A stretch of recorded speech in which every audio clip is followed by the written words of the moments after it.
भगवती वासुदेवाय। बृहस्पतिवार व्रत कथा।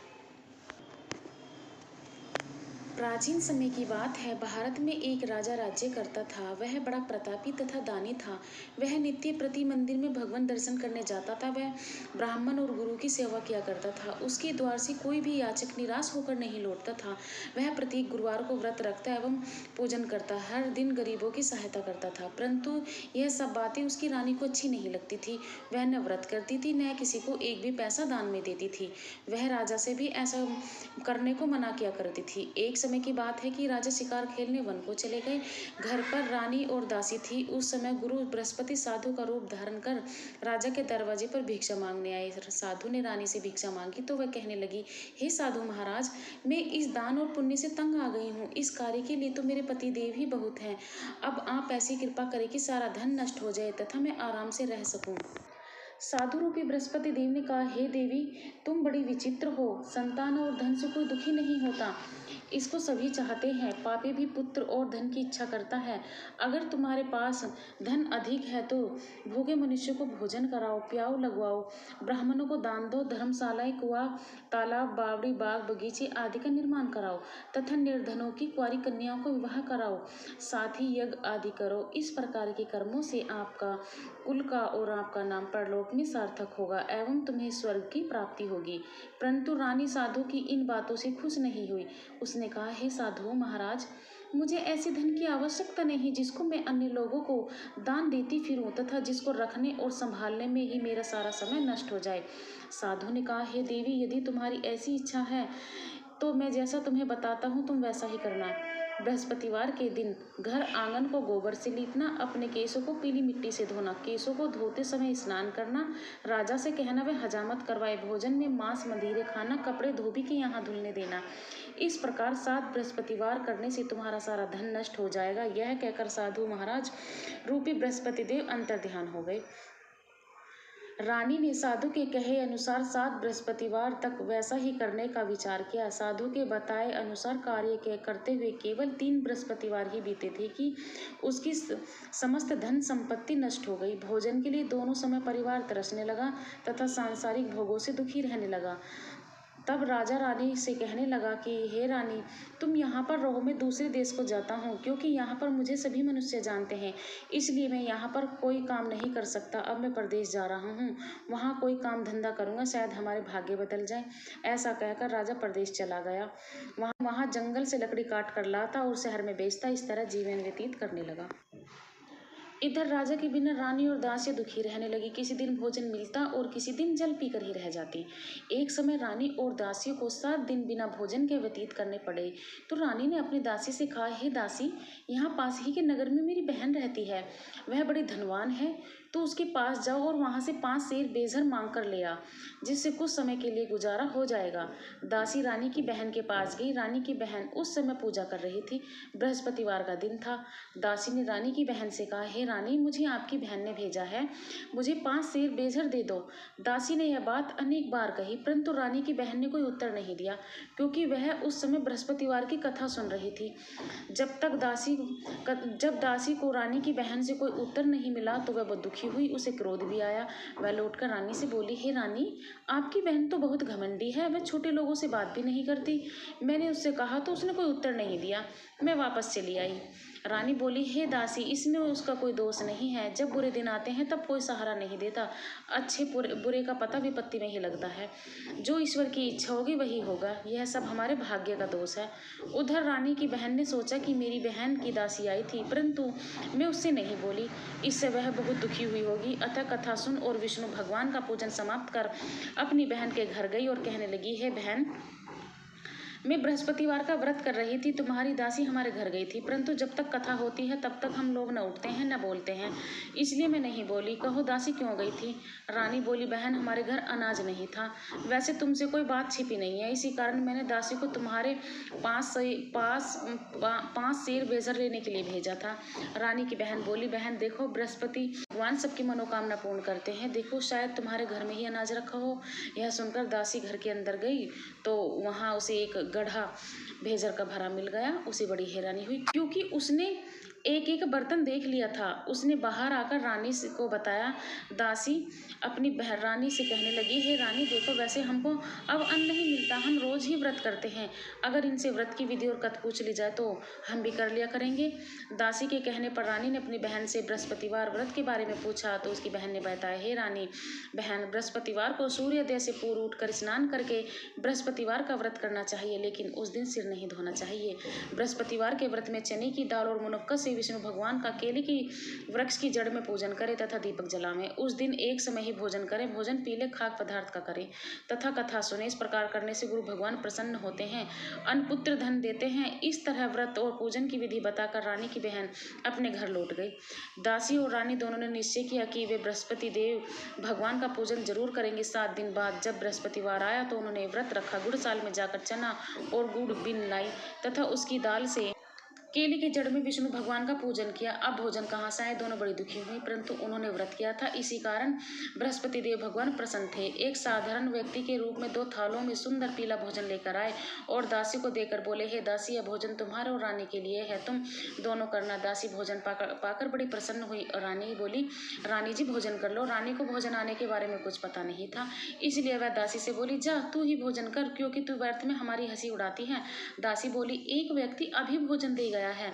रानी कहने लगी, वह भोजन तेरे लिए ही दे गया है, तू ही भोजन कर। दासी ने कहा, वह व्यक्ति हम दोनों के लिए 2 थालों में भोजन दे गया, इसलिए मैं और आप दोनों ही साथ साथ भोजन करेंगी। फिर दोनों ने गुरु भगवान को नमस्कार कर भोजन प्रारंभ किया। उसके बाद से प्रत्येक बृहस्पतिवार को गुरु भगवान का व्रत और पूजन करने लगी। बृहस्पति भगवान की कृपा से उनके पास धन हो गया, परंतु रानी फिर पहले की तरह आलस्य करने लगी। तब दासी बोली, देखो रानी, तुम पहले भी इसी तरह आलस्य करती थी, तुम्हें धन के रखने में कष्ट होता था, इसी कारण सब धन नष्ट हो गए। अब गुरु भगवान की कृपा से धन मिला है, तुम्हें फिर आलस्य होता है। बड़ी मुसीबतों के बाद हमने यह धन पाया है, इसलिए हमें दान पुण्य करना चाहिए। तुम भूखे मनुष्यों को भोजन कराओ, पियाओ, लगवाओ, ब्राह्मणों को दान दो, कुआं, तालाब, बावड़ी आदि का निर्माण करवाओ, मंदिर पाठशाला बनवाकर दान दो, कुंवारी कन्याओं का विवाह कराओ, धन को शुभ कार्यों में खर्च करो, जिससे तुम्हारा कुल का यश बढ़े तथा स्वर्ग प्राप्त हो और पितृ प्रसन्न हो। दासी की बात मानकर रानी ने इसी प्रकार के कर्म करने प्रारंभ किए, जिससे उनका काफी यश फैलने लगा। एक दिन राजा, रानी और दासी आपस में विचार करने लगे कि न जाने राजा किस दशा में होंगे, उनकी कोई खोज खबर नहीं। गुरु भगवान से उन्होंने प्रार्थना की। भगवान से रात्रि में राजा को स्वप्न में कहा, हे राजा, उठ, तेरी नानी तुझको याद करती है, अब अपने देश को लौट जा। राजा प्रातःकाल उठकर जंगल से लकड़ियां काटकर लाने की जंगल की ओर चल पड़ा। जंगल से गुजरते हुए सोचने लगा, रानी की गलती से कितने दुख भोगने पड़े, राजपाट छोड़कर उसे जंगल में आकर रहना पड़ा, जंगल से लकड़ियां काटकर उन्हें बेचकर गुजारा करना पड़ा। उस समय जंगल में बृहस्पति देव एक साधु का रूप धारण कर आए और राजा के पास आकर बोले, हे लकड़हारे, तुम इस सुनसान जंगल में किस चिंता में बैठे हो, मुझे बताओ। यह सुन राजा के नेत्रों में जल भर आया और साधु की वंदना कर बोला, हे प्रभु, आप सब कुछ जानने वाले हैं। इतना कहकर राजा ने साधु को अपनी संपूर्ण कहानी सुना दी। महात्मा तो स्वभाव से ही दयालु होते हैं। वे राजा से बोले, हे राजा, तुम्हारी पत्नी ने बृहस्पति देव के प्रति अपराध किया था, जिसके कारण तुम्हारी यह दशा हुई। अब तुम किसी प्रकार की चिंता मत करो, भगवान तुम्हें पहले से अधिक धन देंगे। देखो, तुम्हारी पत्नी ने बृहस्पतिवार का व्रत करना प्रारंभ कर दिया। अब तुम भी बृहस्पतिवार का व्रत करके चने की दाल व गुड़ और जल के लोटे में डालकर केले के पत्ते से भगवान विष्णु का पूजन करो, फिर कथा कहो। यह सुनो, भगवान तुम्हारी सब मनोकामनाओं को पूर्ण करेंगे। साधु को प्रसन्न देखकर राजा बोला, हे प्रभु, मुझे लकड़ी बेचकर इतना पैसा भी नहीं बचता जिससे भोजन करने के उपरांत कुछ बचा सकूं। मैंने रात्रि में अपनी रानी को व्याकुल देखा है, मेरे पास कोई साधन नहीं जिससे समाचार जान सकूं। फिर मैं बृहस्पतिवार की कौन सी कहानी कहूँ या सुनूं, मुझको तो कुछ भी मालूम नहीं है। साधु ने कहा, हे राजा, तुम किसी बात की चिंता मत करो। बृहस्पतिवार के दिन तुम रोजाना की तरह लकड़ियां लेकर शहर जाओ, तुम्हें रोज से 2 गुना धन प्राप्त होगा, जिससे तुम भली भांति भोजन कर लोगे तथा बृहस्पति देव की पूजा का सामान भी आ जाएगा। बृहस्पति देव की कथा इस प्रकार है। प्राचीन काल में एक बहुत ही निर्धन ब्राह्मण था, उसकी कोई संतान नहीं थी। वह नित्य पूजा पाठ करता, परंतु उसकी स्त्री बहुत मलिनता के साथ रहती थी। वह न स्नान करती, न किसी देवता का पूजन करती, प्रातःकाल उठते ही सर्वप्रथम भोजन करती, बाद में कोई अन्य कार्य करती। ब्राह्मण देवता बहुत दुखी रहते थे, पत्नी को बहुत समझाते, किंतु उसका कोई परिणाम न निकलता। भगवान की अनुकंपा से एक समय उस ब्राह्मण की पत्नी गर्भवती हुई और 10वें महीने एक सुंदर कन्या को जन्म दिया। निर्धन ब्राह्मण कन्या के जन्म से बहुत दुखी हुआ। धीरे धीरे ब्राह्मण की कन्या बड़ी होने लगी। बचपन से ही उस कन्या की रुचि भगवान विष्णु की पूजा में थी। वह प्रातः उठते ही स्नान आदि करके भगवान विष्णु की पूजा करने मंदिर में जाती जाती थी। बृहस्पतिवार को व्रत करके विधिवत पूजा पाठ करती। पूजा पाठ करने के बाद वह पढ़ने के लिए पाठशाला जाती थी। घर से चलते हुए मुट्ठी भर जौ साथ लेकर जाती और पाठशाला के रास्ते में थोड़े थोड़े जौ गिराती जाती थी। जब वह पाठशाला से घर लौटती तो जौ के दाने सोने में बदले हुए मिलते थे। लड़की सभी सोने के दाने बीन लाती थी। एक दिन जब वह सोने के दाने साफ कर रही थी तो उसकी माँ ने कहा, बेटी सोने के दाने साफ करने के लिए तो सोने का सूप भी होना चाहिए। अगले दिन बृहस्पतिवार था। भगवान बृहस्पति देव की पूजा करते हुए प्रार्थना की, हे भगवान, यदि मैंने आपका व्रत विधिवत किया हो तो मुझे सोने का सूप दे दो। भगवान बृहस्पति देव ने उसकी मनोकामना पूरी करने का वचन दिया। पाठशाला से लौटते समय उसे रास्ते में सोने का सूप पड़ा हुआ मिला। घर लौटकर सोने का सूप अपनी माँ को दिखाकर वह सोने के दाने साफ करने लगी। उसी समय नगर का राजकुमार उसके घर के पास से गुजरा। उस सुंदर लड़की को सोने के सूप में जो साफ करते देख राजकुमार उस पर मोहित हो गया। महल में लौटकर राजकुमार ने राजा से उस लड़की से विवाह करने की इच्छा प्रकट की तो राजा ने ब्राह्मण को महल में बुलाकर राजकुमार से उस लड़की के विवाह की बात कही। ब्राह्मण तैयार हो गया। धूमधाम से उस लड़की का विवाह राजकुमार से हो गया। दुल्हन बनकर ब्राह्मण की लड़की महल में चली गई। लड़की के चले जाने से ब्राह्मण फिर निर्धन हो गया। उसे कई दिन भोजन भी नहीं मिलता था। बहुत दुखी होकर ब्राह्मण एक दिन अपनी लड़की के पास गया। अपने पिता से निर्धनता का समाचार सुनकर उसे बहुत सा धन देकर पिता को विदा किया। उस धन से ब्राह्मण के कुछ दिन तो आराम से गुजर गए, लेकिन जल्दी ही फिर भूखे मरने की हालत हो गई। ब्राह्मण अपनी लड़की से धन लेने के लिए फिर महल पहुंचा। लड़की ने पिता की बुरी हालत देखकर कहा, पिताजी, आखिर आप कब तक मुझसे धन लेकर जीवन यापन करोगे? आप कोई ऐसा उपाय क्यों नहीं करते जिससे आपका घर धन संपत्ति से भर जाए? ब्राह्मण ने कहा, मैंने तेरी माँ को बहुत समझा लिया पर उसकी समझ में कुछ नहीं आता। उसका फुहड़पन नष्ट हो तो घर की निर्धनता भी दूर हो जाए।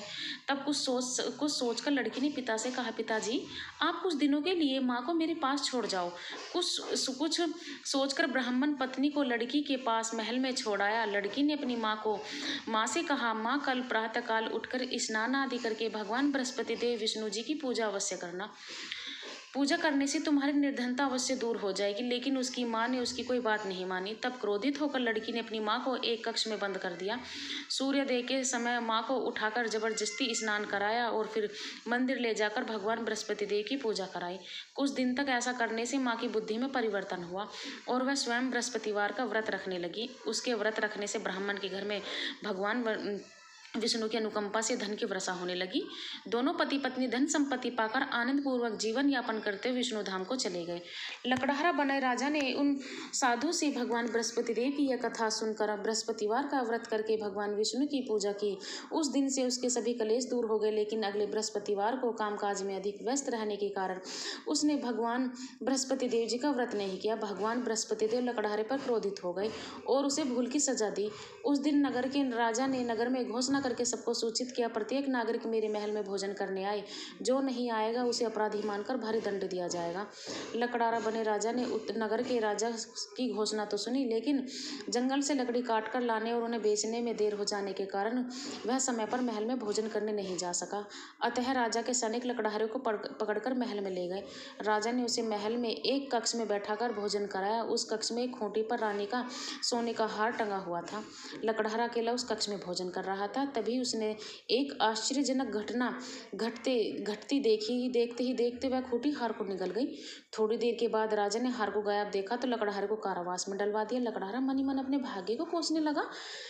उसे जंगल में मिले साधु का स्मरण हो आया। थोड़ी देर में भगवान बृहस्पति देव सन्यासी के रूप में उसके सामने प्रकट हुए और कहा, हे लकड़हारे, तूने भगवान बृहस्पति देव की पूजा नहीं की, इसी कारण तुम्हें कष्ट हुआ। लेकिन अब चिंता मत करो, भगवान बृहस्पतिवार के दिन तुम कारागार के दरवाजे पर तुम्हें कुछ पैसे पड़े हुए मिलेंगे। उन पैसों से भगवान बृहस्पति देव का व्रत करके उनकी पूजा करोगे तो तुम्हारे पास धन करोगे तो तुम्हारे दुख नष्ट हो जाएंगे। बृहस्पतिवार के दिन दरवाजे पर पड़े मिले पैसे से चने और गुड़ मंगाकर लकड़हारे ने बृहस्पतिवार की कथा कही तो बृहस्पति देव ने प्रसन्न होकर उस नगर के राजा को स्वप्न में लकड़हारे को कारागार से मुक्त करने को कहा।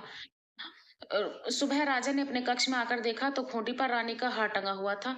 राजा ने लकड़हारे को मुक्त कर दिया और उसे धन आभूषण देकर विदा किया। लकड़हारा बना उस नगर में चलकर अपने नगर में पहुंचा। उस नगर में कुएं, धर्मशाला, बाग बगीचे देखकर बहुत प्रसन्न हुआ।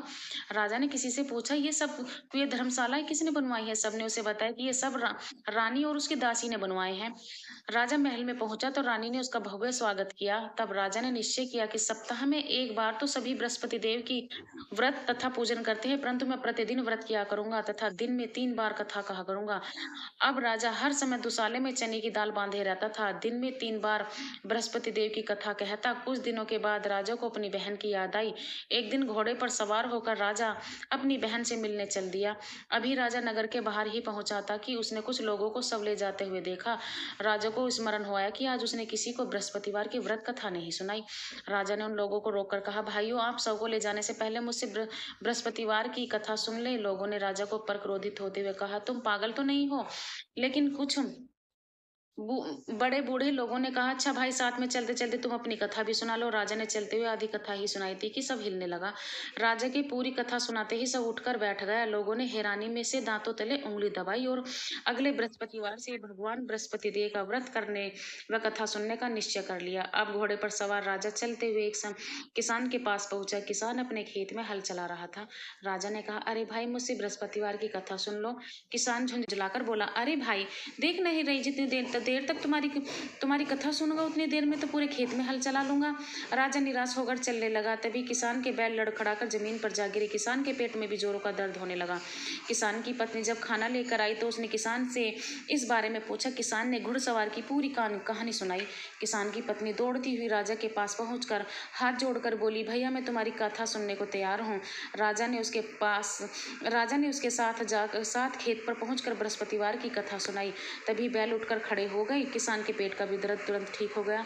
राजा अपनी बहन के घर पहुंचा तो उसकी बहन ने भगत हुई। अगले दिन सुबह उठकर राजा ने देखा घर के सभी लोग भोजन कर रहे हैं। किसी भूखे को बृहस्पतिवार की कथा सुनाए बिना राजा भोजन नहीं करता था। उसने बहन से पूछा, बहन, क्या घर में कोई ऐसा व्यक्ति है जिसने अभी तक भोजन न किया हो? उसकी बहन बोली, भैया, हमारे घर में तो क्या, आपको पूरे नगर में ऐसा कोई व्यक्ति नहीं मिलेगा जिसने सुबह सुबह भोजन नहीं किया हो। तब राजा ने अपनी बहन के घर से निकलकर उस नगर में बिना भोजन किए व्यक्ति की तलाश की।